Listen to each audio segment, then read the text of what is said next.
nalalagyan. Maraming salamat po sa inyong panahon. Si Aling Maricel po, isa po siya sa mga evacuees po dito po sa Cagayan de Oro City Elementary School. At dito po ay nakikibahagi din po siya ng mga relief goods bagamat nanggaling po siya sa ibang lugar. Samantala, kanina nga po ay binisita po ito ni Pangulong Noynoy Aquino at alamin po natin ang mga pangyayaring yan sa report na ito ni Ivan Mayrina. Alam po namin na anumang lunas ay mapapabilis kung mag-aambagan tayo sa pagtulong sa kapwa nating Pilipino. Sa talumpati ni Pangulong Noynoy Aquino sa Cagayan de Oro kanina, nagpasalamat siya sa mga pampubliko at pribadong institusyon na tumulong sa mga nasalanta ng bagyong Sendong. Pagtitiyak ng Pangulong hindi magiging problema ang pondo upang tulungan makabaon ng mga nasalanta.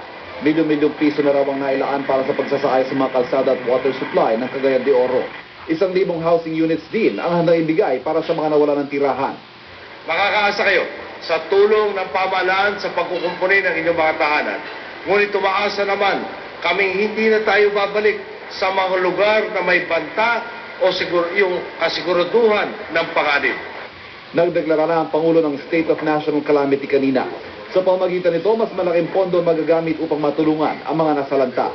3 milyong dolyar po ang maaari natin makuha mula sa Asian Development Bank. Habang may nakahandang 500 milyong dolyar na ipapahutang ng World Bank sa mababang interes kung sakaling magkulang pa po ang pondong matagal nang nakahanda upang tugunan ang ganito mga kalamidad. Sa ngayon, ang bagyong Sendong na may pinakamataas sa death toll mula noong taong 2000. Nalampasan na nito ang pinagsamang bilang ng namatay mula sa mga bagyong Pepeng at Ondoy. Karamihan sa mga nasawi mula sa Cagayan de Oro at Iligan. Ang dalawang lugar na ito ang inuna ng Pangulo sa kanyang pagbisita sa mga nasalantang probinsya. Sa pagdating niya sa Lumbia Airport sa Cagayan de Oro kaninang umaga, ipinaalam ni NDRRMC Executive Director Benito Ramos ang estado ng relief operations para sa mga nasalanta ng bagyo. Mula Cagayan de Oro, nagtungo ang Pangulo sa Iligan City at namigay din ng relief goods. Pero pagkaalis ng Pangulo, nagkagulo sa pamigay nito. Ivan Mayrina, GMA News. Bukod nga po sa mga relief goods ay meron din pong ibang donasyon mula sa iba pong mga nagmamagandang loob. Ito po ay sa pamamagitan po ng daan-daang kabaong na manggagaling pa sa Pampanga. Para sa karagdagang detalye, may report si June Veneracion. June? Tama ka dyan, Jiggy, mahigit na 400 kabaong mula sa Pampanga ang nakaload na ngayon sa BRT Dagupan ng Philippine Navy. Kasama rin sa nakakarga ang truck ng bottled water at relief goods.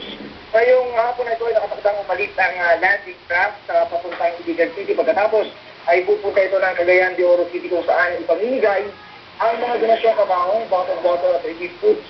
May mga kabaong na pambata at meron din namang pangmatanda. Nagkakahalaga ito ng 3 hanggang 6,000 piso kada piraso.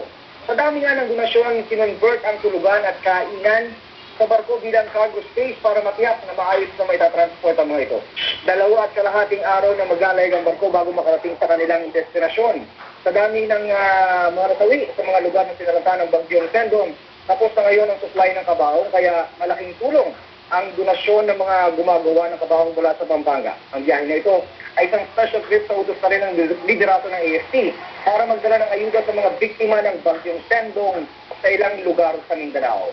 At yan ang latest mula sa punong tanggapan ng Philippine Navy, Balite G. Maraming salamat, June Veneracion. Personal din pong nagpaabot ng tulong si Pangulong Noynoy Aquino sa mga sinalanta ng bagyo sa Dumaguete City. At nagpaabot na rin po ng tulong ang GMA Kapuso Foundation doon. Mula sa Dumaguete, may report si Bernadette Reyes. Bernadette. Sige, dumating si Pangulong Noynoy Aquino dito sa Dumaguete City kaninang bandang 3:00 ng hapon. Kaalis lamang ng Pangulo dito pero bago yan ay napaunlak siya ng isang panayam sa mga media. Dito sinabi niya na dapat raw ay ipatupad ng mga LGUs ng mahigpit na hindi na dapat tinitirahan ang mga easement area. Yan yung lugar na malapit mismo sa mga tabing ilog para hindi na raw maulit ang mga casualties. Bumuha daw sa kanya sa Iligan ang may habang 7 kilometers na mga punong kahoy na maaari raw itong nakapagpabara sa mga daluyan ng tubig. Ayon pa sa Pangulo, pinag-aaralan na rin daw ang posibilidad na makapag-release pa ng karagdagang pondo para matulungan ang mga lugar na naapektuhan ng bagyong Sendong. Samantala, namahagi rin ng GMA Kapuso Foundation